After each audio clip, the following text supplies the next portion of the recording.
Welcome to Third Floor Views, a production of Chesapeake Family Life, where we talk about health, education, and living with kids. I'm your host, Laura Boycourt. Today, we'll be talking about opportunities for neurodivergent musicians, disability rights, and music therapy. And joining us are CJ Shiloh, owner of Annapolis Music Therapy Services and co-founder of the Musical Autist, Naomi Davis, an instructor with the Musical Autist, and Will Swartz, a board member of the Musical Autist and a participant of the organization's Troupe. Thank you all so much for being here today. Thanks for having us. Yes, hello, thank you. First, I'd love to start with you, CJ. If you could just tell us a little bit about your background, your involvement with neurodivergent students and artists. Sure, yeah, I'd love to chat for a minute to start out with some of the background. I mean, it's been 15 years that, it's just almost quite 15 years. The Musical Autist as an organization has been around since 2011. But even prior to that, like the ideas for the organization was starting with my background as a music educator. So I'm a classically trained pianist, taught piano lessons for years in general music. And then I got really interested in autism, like on a personal level, and how it impacts my family and just all the relationships that I have with autism as a subject or a topic. And then I got to learning about an organization called Autistic Self-Advocacy Network. And so back up to like 2009, and I got involved with ASAN and got to meet Ari Naaman, who was the original founder of ASAN, and just got really excited. And the organization being located in DC was cool because I'm in the Annapolis, Baltimore area. And so got to connect with folks there. About that same time, so I'm like a piano teacher, teaching more and more kids on the autism spectrum. And so that's what prompted me to go back to school to get my music therapy credentials. But my kind of background with autism came along before music therapy for me. So that was kind of the background and the ideas for Musical Autist. And I know we'll talk about sensory friendly concerts later, but it kind of all started with sensory friendly concerts. Great, thank you. Naomi, what about you? Can you tell us about your background in this area? Yeah, so my experience is actually a little bit flipped from CJ's. It actually started with me going to school to get a degree in music therapy and learning about music therapy in relation to working with autistic folks, and then came to Annapolis, started working with Annapolis Music Therapy and the Musical Autist during my internship. And that was really the first time that I was really surrounded by autistic self-advocates and neurodivergent folks who were intentionally doing some of that self-advocacy work. And it became just like a really beautiful community that I was so excited to become a part of and to get to collaborate with. Back in 2020. So it's been a much more recent journey for me, but have continued to collaborate with autistic musicians and students through my work as a music therapist, and then also with the Musical Autist. So. Fantastic. And CJ, just to sort of set the stage here, just so that readers, listeners, viewers can sort of understand what we're talking about, could you explain neurodiversity? How might neurodivergent individuals, including musicians, and those on the autism spectrum, how might they learn differently or experience music differently? So that is a big question. It is a big question. That it may mean a lot of different things to different people. I'd love to kind of punt this one over to Will. Will, do you want to take Sure. this question, or? So Go ahead. So you mentioned about how neurodiversity and how it applies to music talents. I would say, upon CJ first taking note of my perfect pitch on our lessons, and I think from that point on, I don't know, my skills grew over the years. We got more involvement, then led up to our concerts and troops and all that good stuff. Mm-hmm. Yeah, I'll also add there, Will, with your perfect pitch, I mean, we go years back. Like I was just saying, this is like, 2010, 2011. We were working at the piano together, doing piano lessons. And I figured out that as soon as I taught you what the note names were, well, like you knew immediately just by hearing it, what the name of the pitch is. And so for all of the non-musicians out there who are listening to this, like that is something that a typical, like a neurotypical musician tends to be jealous of. Like I have been playing piano my whole life, and I have relative pitch. I can hear the pitch in my mind and then kind of feel where it is in my voice and have a pretty accurate guess, but it's a totally different thing. And it's part of our sensory system, the auditory sensory system, that like not everyone, not all autistic people, but some just can hear that note and automatically know the name of the note. And then not just the notes, but like actual chordal structures too. Was there anything maybe along those lines? I'll add, just to kind of go back to your question a little bit. I know that CJ mentioned the Autistic Self-Advocacy Network, and so they kind of define neurodiversity as it means that no two brains are exactly the same. So within that, it means that every person has things that they're good at and things that they need help with, and there's no such thing as a normal brain. There are just like neural differences between like my brain and your brain. And so like Will was talking about, part of how that expresses for him is he has perfect pitch. And that's something that I know I'm jealous of. And so that's something that he's really good at. He can hear pitch and know the name of it. So neurodiversity kind of as a whole concept is just this idea that there are no two brains that are exactly the same.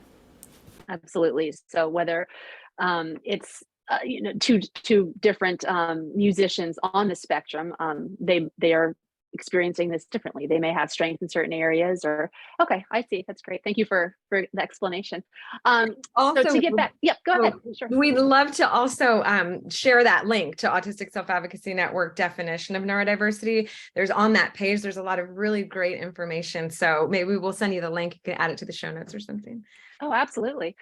So CJ, what is the Musical Autist? What does it celebrate? What does it provide for those on the spectrum?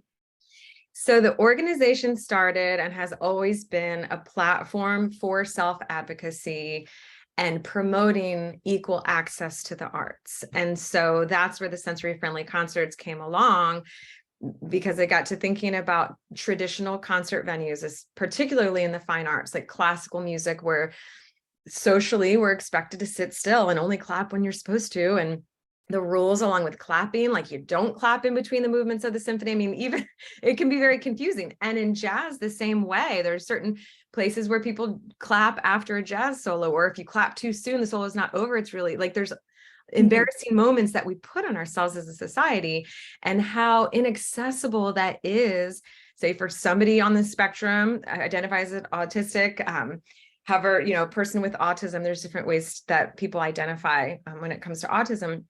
But anyhow, for anyone who maybe that setting is really inaccessible. And so we've always, as an organization, promoted equal access to the arts, but not just creating sensory-friendly concerts to bring music to autistic people, but to create the platform for performance and self-advocacy, and for the concerts to be able to promote the neurodiversity movement.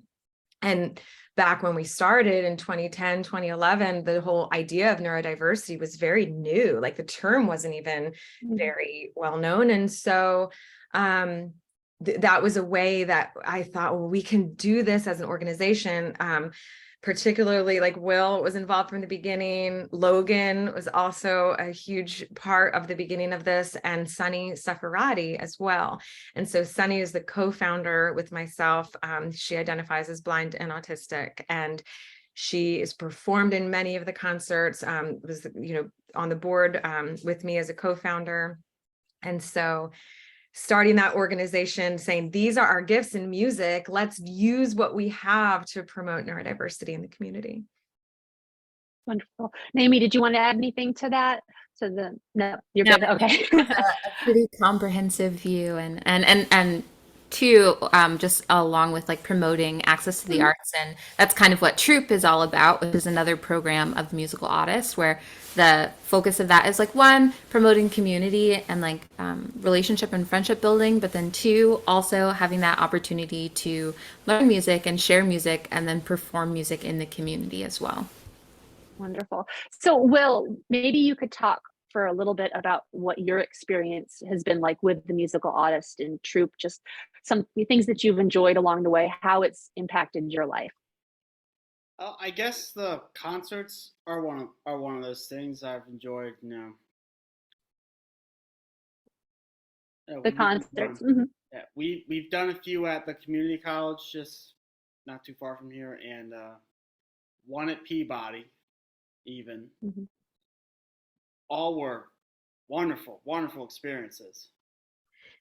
Yeah, Peabody and the Musical Autist started a great partnership in 2019, and we were thrilled to made the front page of the Baltimore Sun with our 2019 concert. The second concert was scheduled for like the end of March of 2020. So no.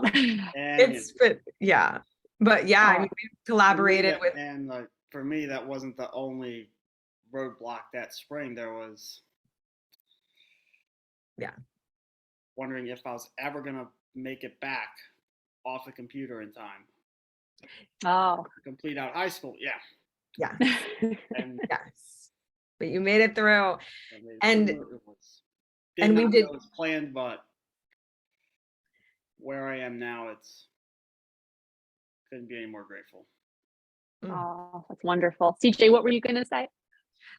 Just about being online and the Troupe program, because COVID shut down our sensory friendly concert program, which are just starting to get reinvigorated a little bit in this season. But Troupe has just been incredible because we just made a really seamless transition to Zoom. I mean, it changes like everything. The dynamics change a little bit over Zoom.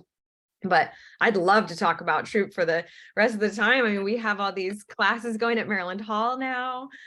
Well, and that's actually how I got to be aware of you and what you're doing. If you would like to comment on Troupe, that'd be great. I'd love to hear a little bit more about it. Yeah, I'd love to chat a little bit. So Troupe is actually how I got my introduction to the Musical Autist, actually, during COVID in 2020, when everything was online and having this like virtual space where, I was really able to connect with these musicians and learn about music that is meaningful to them and share music that was meaningful for me as well. And then we work collectively as a group to like learn songs. So what that looks like now, we still operate partially on Zoom, but we have hybrid classes through Maryland Hall. So we have some folks joining us in person, some joining via Zoom, and it fluctuates throughout the semester as like illness sometimes hits or just maybe the roads are bad one week. We always have that virtual option available. And one thing that I really love about Troupe is it's this space that's really collaborative and filled with, like high school volunteers and music therapists and college music therapy students and autistic children and adults. We have two programs, Troupe Junior, which is for folks who are 9 to 14 or 9 to 15, and then OG Troupe, which is kind of where Troupe started. And it's for individuals who are 15 and older. And so we have some really beautiful partnerships with youths in the community, as well as some adults who are neurodivergent in the community. And it is really a space where we get to explore music together. And sometimes we're working towards a concert, like right now we're in our winter semester and we're working towards a summer concert. And Troupe Junior is also working towards a spring music video. So we're learning some songs and gonna record it digitally and like put together a full music video project. And so it's really just like such a fun space to be a part of. As like for me as a music therapist, it's just so joyful and creative and a lot of fun. So we have our current season going until March 30th, and then we have a spring season that starts the second week of April and will go through like June 8th. So That sounds like so much fun. And you just brought up something that I'd like to turn to now, what music therapy is. I didn't know if CJ or followed by Naomi or vice versa. If you could just both sort of explain for listeners and viewers what music therapy entails, what it looks like, what it does. I'll start a little bit and then Naomi, you can add on to this. Music therapy is an allied health profession. And so we work in an evidence-based model of care. So people come to Annapolis Music Therapy Services, my private practice. We're just relocated right on Riva Road. And we see all types of clients. I mean, there's, from early childhood to school-based, IEP-based services, even the working with adults in the community. We touched on this with the Troupe as well, like Langton Green, community-based housing. We have participants who come to music therapy. But music therapy itself, we're looking at like a client's preference, a music preference, and looking at therapeutic goals, the same as what you would see like in speech therapy or occupational therapy. So we're using music as our tool, our medium to achieve therapeutic goals for that particular client. So it's not necessarily teaching an instrument. We get that question a lot. Do you teach? Mm-hmm. Do you teach it? Well, sometimes if one of the therapeutic goals is, say, for example, self-expression or empowerment, something that a person has the desire to learn an instrument. Other times it might be much more passive, where there's music in the therapy setting, and we're working, say, in mental health goals, or we have a lot of clients, older adults in assisted living and memory care units, Alzheimer's and dementia, where reminiscence and socialization in a memory care unit is really, really important for that client. So, and then there's hospice work as well. Naomi, you can take it from here because I could just keep talking on and on. Yeah, I think CJ gave a pretty nice view of like overall what music therapy is. I think I'll talk maybe a little bit more specifically of what it looks like for me, because that's something that I also think is really beautiful about music therapy. Is it's really it looks different depending on who you're working with, what setting you're in. So I primarily work in the schools still. I did when I was located in Maryland and still now here in Iowa. But instead of IEP-based services, it's like social emotional learning within the classroom and using things like educational songs or songwriting or movement and music to really teach some of those like collaborative skills and like communication tools and things like that. And then also working in mental health, working in adult psych currently, getting the chance to work on like coping skills, using songwriting or instrument play to express and identify emotions, and doing things like lyric analysis. So it looks different depending on where you are. I think for Troupe, this is more of a community-based model of music therapy, which I love, which is kind of more embedded in the like musicality of it all. So really, like CJ was saying, if the goals are about music sometimes, and working towards those like more musical goals. So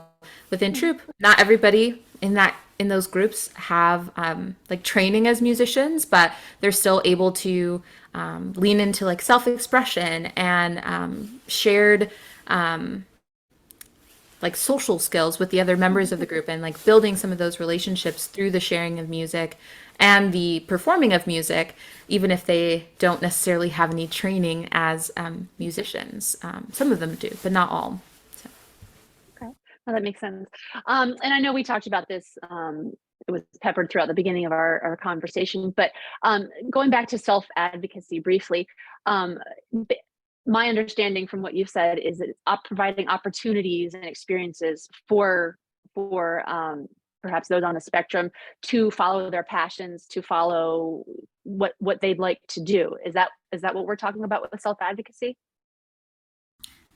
Yeah, I think it's that. And also something that I think is kind of inbred into the environment of Troupe is that space is really negotiated by and with the other members, like all of the participants of the groups. So in that, giving them kind of a space to articulate their needs or learn how to negotiate with their peers when, or verbalize when their needs aren't being met. And so I think especially with Troupe Junior, that's something that we talk about often, really those like negotiation skills and learning how to share with other people what you need and advocate for yourself. So it's both the building a passion and getting to engage in this passion, which is music, but then also learning some of these, like, this is how I tell other people what I need. And this is how I can show people in the community what it's like to walk in my shoes a little bit through those performances. Yeah. And CJ, I don't know if you have... CJ, yeah. Well, I was hoping to that Will, maybe you could talk a little bit about, like, as soon as you asked the question, Laura, about what the self-advocacy, how it pairs with performance, and I immediately began thinking about In the Light performance, which was a huge fundraiser that the Musical Autist did in 2017. We partnered with Anne Arundel County Schools Performing Visual Arts Program, and it was a dual fundraiser but for Studio 39 in Annapolis and the Musical Autist. And we had so many performances that night at Maryland Hall. We sold out the whole house. It was incredible. And Will, maybe will you do you want to talk a little bit about your performance for that night and what it meant, like just what your experience with it? Well, I would say, I mean, looking out at, I don't even know how many people were out there. A lot. But yeah. Hundreds, yeah. But somehow, even with that, I still managed to do What a Wonderful World, and then another song, I think it was called, I know the artist was Horace Silver. Yeah. I'm just trying to think of what it was. Song for My Father was a jazz standard that you played with the head of the music department at Anne Arundel Community College, Ian Wardensky, who's like, oh wow, jazz legend, and his band. And yeah, and then you did What a Wonderful World solo. Oh my goodness. Yeah, it was a transformational experience for sure. Mm-hmm. I must have been, I'm sure. Nerve-wracking, but so worthwhile, I would imagine. You were saying something about like putting on that his voice. Yeah, I still don't know how I even managed to do that, but I did, and I got a lot of applause for doing that. Yeah, I actually managed to channel it inside of me.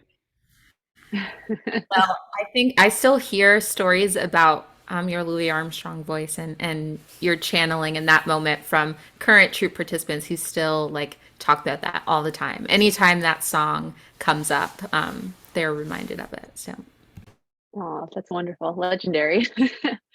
Well, just as we wrap things up, Naomi and CJ, I'd love to know if, as you look back on your time as board certified music therapists and, everything that we've talked about, all of your experiences, what have been some of your fondest memories, maybe some of the experiences that have meant the most to you in terms of how your work has supported local individuals and musicians?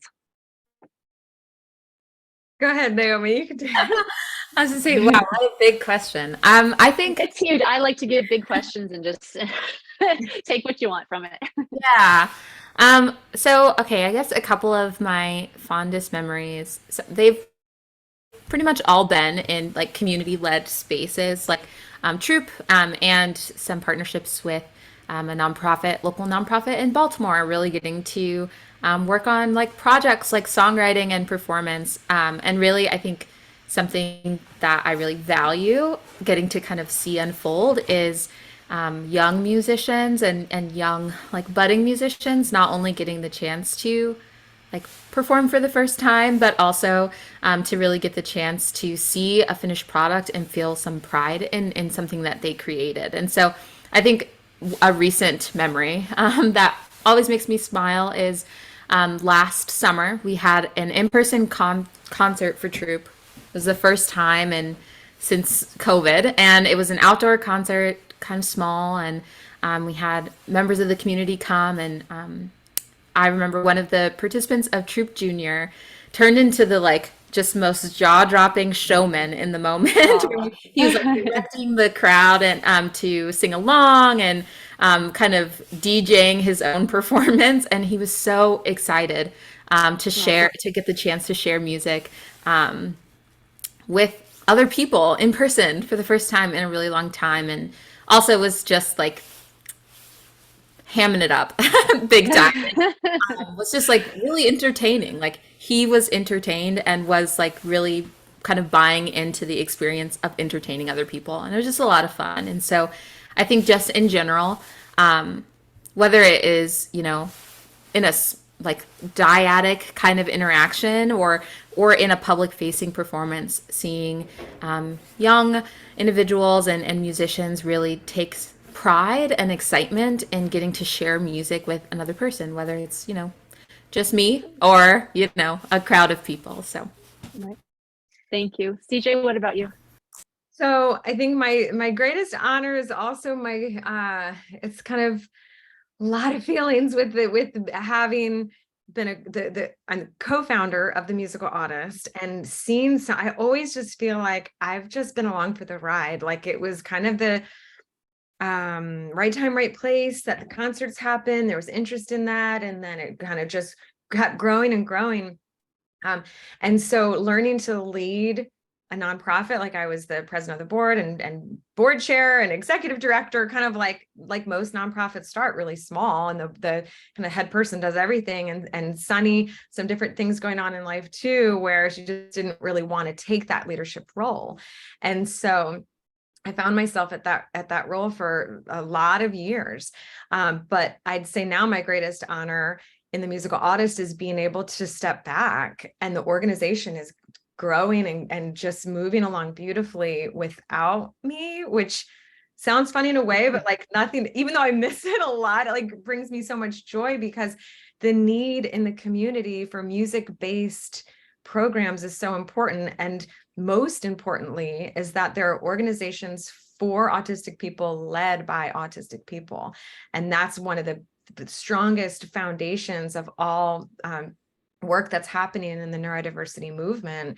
And what Autistic Self-Advocacy Network's tagline has always been, nothing about us without us. And so there was a time that came along that I just realized is like I was waiting for the right leadership or the board members or you know, people to come in to kind of take the leadership role. And what I realized was I just need to step back and not take up as much space, which I think is hard for sometimes for neurotypical people to not take up the most space. And so, yeah, it's been really exciting to see the organization continue to grow. Well, that's wonderful. And Will, I know we talked about some of your memories, but are there any others that stand out, or anything about your experiences with the Musical Autist that you'd like to share, what it's meant to you?